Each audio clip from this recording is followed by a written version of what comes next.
हिंदू धर्म के ग्रंथों में हिंदुओं के 4 धामों का उल्लेख मिलता है। इसी कारण यह 4 धाम करोड़ों हिंदुओं की आस्था के प्रतीक है। हर वर्ष करोड़ों की संख्या में भक्त इन धामों की यात्रा पर जाते हैं, परंतु कुछ लोगों में 4 धाम की यात्रा को लेकर बड़ा कंफ्यूजन रहता है कि आखिर यह 4 धाम कौन से हैं। कुछ लोग उत्तराखंड के 4 धाम यानी कि बद्रीनाथ, केदारनाथ, यमुनोत्री और गंगोत्री को ही 4 धाम समझ लेते हैं, लेकिन ऐसा नहीं है। उत्तराखंड के इन 4 धामों को छोटा 4 धाम कहा जाता है। हिंदुओं के प्रमुख 4 धाम बद्रीनाथ, रामेश्वरम, द्वारिका और जगन्नाथपुरी है, जो कि भारत की इन चारों दिशाओं में स्थित है। आज की इस वीडियो में हम भारत में स्थित हिंदू धर्म के सबसे पवित्र माने जाने वाले 4 धाम की संपूर्ण कथा आपको बताएंगे। इन चारों धामों में स्थित भगवान के गर्भगृह के दर्शन भी आपको करवाएंगे, तो आप इस वीडियो को लास्ट तक जरूर देखें। इस वीडियो को लाइक और शेयर करें, चैनल को सब्सक्राइब कर नोटिफिकेशन बेल को जरूर दबाएं। नमस्कार दोस्तों, स्वागत है आप सभी का D2 फैक्ट यूट्यूब चैनल पर। सबसे पहला धाम है बद्रीनाथ धाम। बद्रीनाथ धाम उत्तराखंड के छोटे 4 धामों में भी शामिल है। नर और नारायण नामक पर्वत श्रृंखलाओं की गोद में अलकनंदा नदी के बाईं तरफ बसा है श्री बद्रीनाथ धाम, जो कि श्रद्धा व आस्था का अटूट केंद्र है। जब भगवान विष्णु अपनी तपस्या के लिए उचित स्थान देखते देखते नीलकंठ पर्वत और अलकनंदा नदी के तट पर पहुंचे, तो यह स्थान उनको अपने ध्यान योग के लिए बहुत ही पसंद आया। परंतु यह स्थान पहले से ही शिव भूमि थी। तब भगवान विष्णु ने यहाँ पर एक बाल रूप धारण किया और रोने लगे। उनके रुदन को सुनकर स्वयं माता पार्वती और शिव जी उस बालक के समक्ष उपस्थित हो गए और बालक से पूछा कि उसे क्या चाहिए। उस बालक ने ध्यान योग करने के लिए भगवान शिव से यह स्थान मांग लिया। भगवान विष्णु ने शिव पार्वती से रूप बदलकर जो स्थान प्राप्त किया था, वही स्थान आज बद्री विशाल के नाम से प्रसिद्ध है। एक समय भगवान विष्णु तपस्या में तल्लीन थे, तब अचानक बहुत ही हिमपात होने लगा। तपस्यारत श्री हरि बर्फ से पूरी तरह ढकने लगे। उनकी इस दशा को देखकर माता लक्ष्मी ने वहीं पर एक विशालकाय बेर के वृक्ष का रूप धारण कर लिया था और हिमपात को उनके ऊपर सहन करने लगे। माता लक्ष्मी भगवान विष्णु को धूप, वर्षा और हिमपात से बचाने के लिए कठोर तपस्या करने लगे। काफी वर्षों के बाद जब भगवान विष्णु ने अपना तप पूर्ण किया, तो देखा कि उनकी प्रिय लक्ष्मी जी पूरी तरह से बर्फ में ढकी हुई है। तब भगवान हरि ने माता लक्ष्मी के तप को देखकर कहा कि हे देवी, तुमने मेरे बराबर ही तप किया है, इसलिए आज से इस स्थान पर मुझे तुम्हारे साथ ही पूजा जाएगा और तुमने मेरी रक्षा बद्री वृक्ष के रूप में की है। अतः आज से मुझे बद्री के नाथ यानी कि बद्रीनाथ के नाम से जाना जाएगा। इस तरह से भगवान विष्णु का नाम बद्रीनाथ पड़ गया।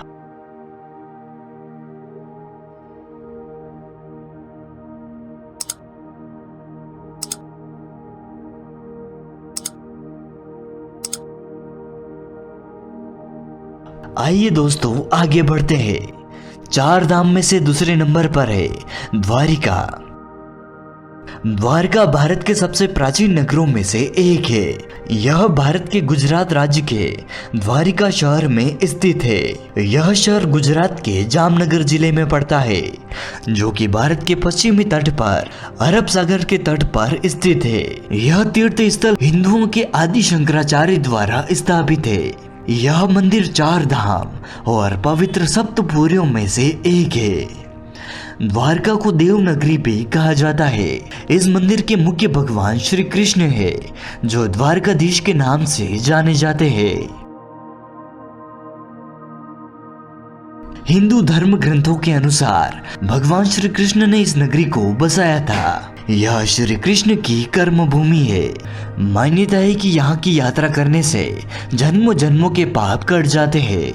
द्वारिका मंदिर का निर्माण भगवान श्री कृष्ण के वंशज वज्रनाथ ने करवाया था, जबकि द्वारिकापुरी का निर्माण स्वयं भगवान श्री कृष्ण ने विश्वकर्मा से करवाया था। आज भी कई रिसर्चों में समुद्र के नीचे द्वारिका नगरी के विशेष अवशेष मिलते हैं, जिन पर लगातार शोध जारी है। आइए दोस्तों आगे बढ़ते हुए नंबर 3 पर जो धाम है उसका नाम है रामेश्वरम। रामनाथ स्वामी मंदिर के नाम से जाना जाने वाला रामेश्वरम मंदिर भारत के तमिलनाडु राज्य के रामनाथपुरम शहर में स्थित है। रामेश्वरम मंदिर में स्थापित शिवलिंग भगवान शिव के 12 ज्योतिर्लिंगों में से एक माना जाता है। हिंद महासागर और बंगाल की खाड़ी से घिरे हुए स्थान पर बने यह खूबसूरत पौराणिक मंदिर पूरे विश्व में काफी ज्यादा प्रसिद्ध है, क्योंकि इस मंदिर का गलियारा विश्व का सबसे लंबा गलियारा है। तमिलनाडु राज्य में स्थित रामेश्वरम मंदिर की कथा के बारे में अगर बात की जाए तो बताया जाता है कि भगवान श्री राम ने लंका से वापस लौटते समय ब्राह्मण को मारने के दोष को खत्म करने के लिए यहीं पर भगवान शिव की प्रतिमा स्थापित कर पूजा अर्चना की थी।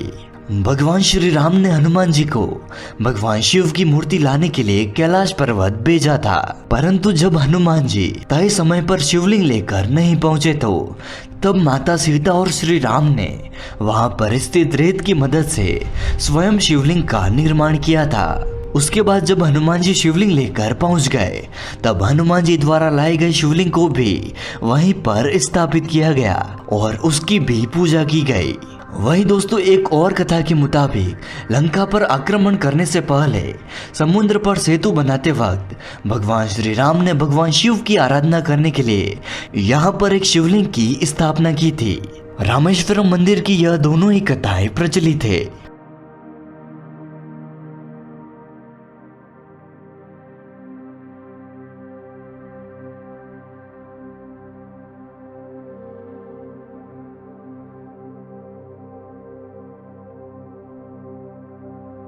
दोस्तों 4 धाम में से चौथे नंबर पर है जगन्नाथ मंदिर। भारत के पूर्वी छोर पर बंगाल की खाड़ी के किनारे बसा पुरी आस्था और पर्यटन का संगम है, जो कि ओडिशा की राजधानी भुवनेश्वर से 60 किलोमीटर की दूरी पर स्थित है। जगन्नाथ धाम को धरती का वैकुंठ कहा जाता है। जगन्नाथ धाम में भगवान श्री कृष्ण, उनकी बहन सुभद्रा और उनके बड़े भाई बलराम की मूर्ति विराजमान है। एक कथा के मुताबिक इस मंदिर की स्थापना मालवा के राजा इंद्रद्युम्न ने करवाया था। इसके पिता का नाम भारत और माता का नाम सुमति था। पौराणिक कथाओं के अनुसार राजा को एक बार सपने में भगवान जगन्नाथ के दर्शन हुए थे।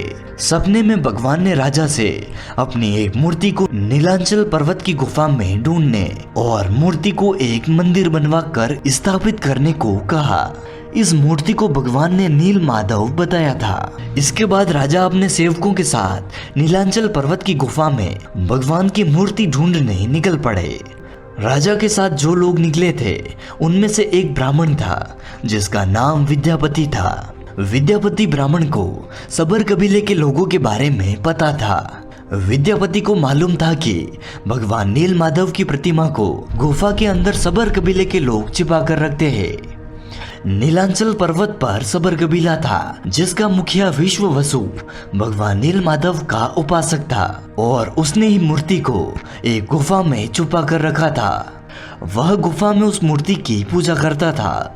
राजा इंद्रयुग्म ने अपने सेवक ब्राह्मण विद्यापति को मूर्ति लाने का कार्य सौंप दिया। विद्यापति ब्राह्मण ने सबर कबीले के मुखिया विश्व वसु की पुत्री से योजनावश विवाह कर लिया। कुछ दिनों के बाद विद्यापति ने अपने ससुर विश्व वसु से भगवान नील माधव के दर्शन करने की इच्छा व्यक्त की।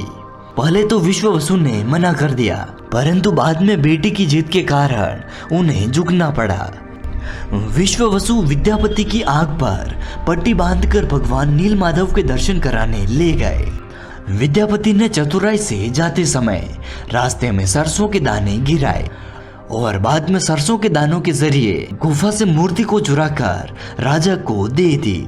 विश्व वसु भगवान नील माधव की मूर्ति चोरी होने से बहुत ही दुखी हुए। अपने भक्त को दुखी होता देखकर भगवान भी दुखी हो गए और उसी गुफा में वापस लौट आए। जाते समय भगवान ने राजा इंद्रयुग्म से वादा किया कि वह उनका एक विशाल मंदिर बनवा देगा तो वे उनके पास जरूर लौट आएंगे। राजा इंद्रयुग्म ने एक विशाल मंदिर का निर्माण करवाया और भगवान विष्णु से मंदिर में विराजमान होने की प्रार्थना की। इसके बाद भगवान ने कहा कि द्वारका से एक बड़ा लकड़ी का टुकड़ा समुद्र में तैरता हुआ पुरी की तरफ आ रहा है, उससे तुम मेरी मूर्ति बनवाओ। इसके बाद राजा के सेवकों ने लकड़ी के इस टुकड़े को ढूंढ लिया, लेकिन वे सब मिलकर भी उसे उठा नहीं पाए। तब राजा ने सबर कबीले के मुखिया नील माधव के अनन्य भक्त विश्ववसु को उस भारी टुकड़े को लाने के लिए प्रार्थना की। सबको बहुत आश्चर्य हुआ जब सबर कबीले के मुखिया विश्ववसु भारी भरकम लकड़ी के टुकड़े को उठाकर मंदिर तक ले आए। राजा इंद्रयुग्म ने उस लकड़ी के टुकड़े की प्रतिमा बनाने के लिए कई कुशल कारीगर लगाए, परंतु उन कारीगरों में से कोई भी लकड़ी में एक छेनी तक भी नहीं लगा पाया। तब सृजन के देवता भगवान विश्वकर्मा एक बुजुर्ग व्यक्ति का रूप धारण करके वहां पर आए। उन्होंने राजा से भगवान नील माधव की मूर्ति बनाने की इच्छा व्यक्त की, लेकिन उन्होंने एक शर्त रखी कि वह 21 दिन में मूर्ति को एकांत में बनाएंगे। उन्हें कोई मूर्ति बनाते हुए नहीं देख सकता है। इसके बाद विश्वकर्मा भगवान की मूर्ति बनाने लगे। बाहर के लोगों को कमरे के अंदर से आरी, छेनी और हथौड़े की आवाज सुनाई दे रही थी। इसी बीच रानी गुंडीचा, जो राजा इंद्रयुग्म की रानी थी, उस दरवाजे के पास आई जहां पर विश्वकर्मा मूर्ति बना रहे थे। रानी ने जब उस दरवाजे पर कान लगाया तो उनको अंदर से कोई भी आवाज नहीं सुनाई दी। उन्हें लगा कि वह बूढ़ा कारीगर मर गया है। रानी ने घबराकर इसकी सूचना राजा को दी। इसके बाद भी कई दिनों तक जब इस कमरे के अंदर से कोई भी आवाज नहीं सुनाई दी, तब राजा इंद्रयुग्म भी चिंतित हो गए। उन्होंने शर्त की अनदेखी करते हुए कमरे का दरवाजा खोलने का आदेश दे दिया। जैसे ही कमरा खोला गया तो वह बूढ़ा व्यक्ति कहीं पर भी दिखाई नहीं दिया। कमरे से 3 अधूरी मूर्तियां प्राप्त हुई। भगवान नील माधव यानी कि भगवान जगन्नाथ और उनके भाई के छोटे छोटे हाथ बने थे, लेकिन उनके पांव नहीं बने थे। और उनकी बहन सुभद्रा जी के तो हाथ और पांव दोनों ही नहीं बने थे। मूर्तियों की यह दशा देख राजा भी बड़े चिंतित हुए। इसके बाद भगवान जगन्नाथ ने उन्हें सपने में दर्शन देकर कहा कि वे अब से काष्ठ की मूर्ति में ही प्रकट होकर भक्तों को दर्शन दिया करेंगे। राजा इंद्रयुग्म ने इसे भगवान जगन्नाथ की इच्छा मानकर इन अपूर्ण प्रतिमाओं को मंदिर में ही स्थापित कर दिया। इस प्रकार से भगवान जगन्नाथ और उनके भाई बहन इसी रूप में आज भी भक्तों को दर्शन दे रहे हैं। तो दोस्तों, आप कमेंट करके ज़रूर बताएं कि आपको यह जानकारी कैसी लगी। इसी तरह की वीडियो देखने के लिए आप हमारे चैनल को सब्सक्राइब कर सकते हैं। अगर आपको हमारे द्वारा दी गई यह चारों धामों की कथा पसंद आई है तो इस वीडियो को शेयर जरूर करें। फिर मिलते हैं ऐसे ही नए वीडियो के साथ। तब तक के लिए नमस्कार।